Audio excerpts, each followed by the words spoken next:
Jadi dari hasil ronsennya kan tadi diagnosa sementara suspek bronkopneumonia atau infeksi saluran napas dan paru-paru.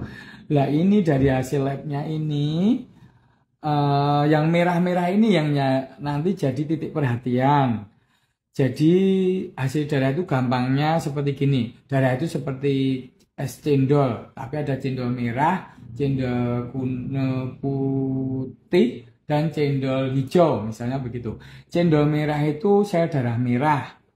Nah, ini warna sel darah merahnya normal. Kemudian jumlah sel darah merahnya yaitu eritrosit, sel darah merah itu normal. Kepekatan darahnya itu juga normal.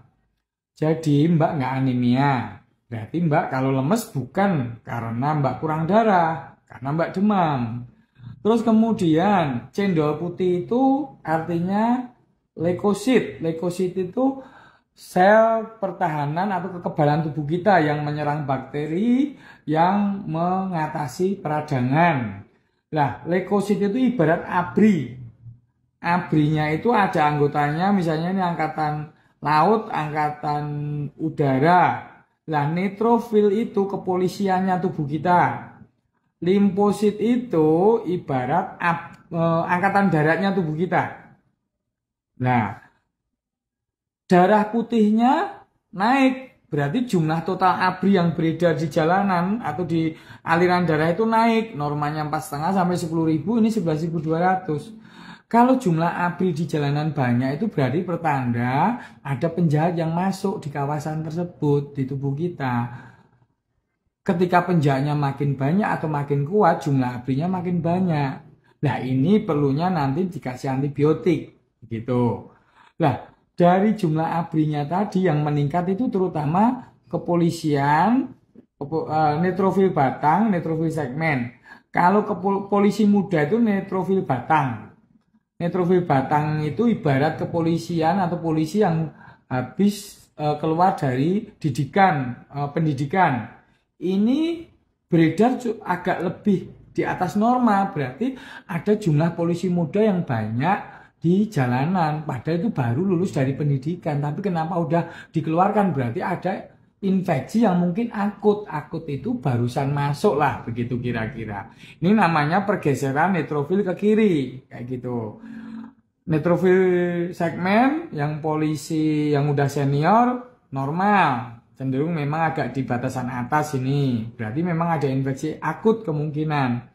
Nah, terus kemudian angkatan darat itu limfosit. Itu normanya 25 sampai 33%, ini 22, berarti ada penurunan. Naiknya neutrofil dan turunnya limfosit itu tanda peradangan. Peradangan itu artinya merah, bengkak, nyeri akibat respon untuk melokalisasi peradangan maupun untuk mengerahkan sistem kekebalan tubuh. Kalau perbandingan antara neutrofil sama limfosit ini terlalu jauh, jadi istilahnya N dibanding L itu kok agak jauh, itu umumnya peradangan sangat kuat. Bahkan pada waktu zaman COVID dulu, jika N dibanding L lebih dari 5,5 itu sebagian harus diobservasi atau kemungkinan dirawat karena peradangannya lumayan kuat. Ini sih belum ya, jadi jumlah N dibanding L-nya kira-kira 68 dibanding 22 baru 3,1. Ya peradangannya belum kuat banget, tetapi naiknya leukosit atau jumlah total ABRI itu menunjukkan bahwa mungkin dibutuhkan antibiotik yang lewat infusan.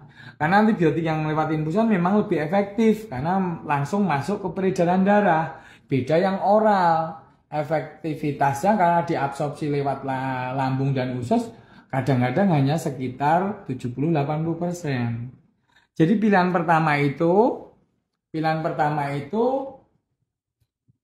kalau yang terbaiknya sih dirawat 1 atau 2 hari, mudah-mudahan sudah membaik. Membaik itu indikatornya leukositnya atau darah putihnya turun, begitu. Atau tadi kan Mas sudah ngomong ke saya kalau bisa nyonya jangan dirawat dok, kayak gitu karena repot anak-anak kecil banyak di rumah ya. Berarti kalau pilihan kedua saya berikan antibiotik oral, tunggu tempo 3 hari. Ketika 3 hari kok demam masih, Atau jika demam sudah turun tapi kok masih kerasa lemes-lemes, saya harap Mbak tetap cek darah ulang.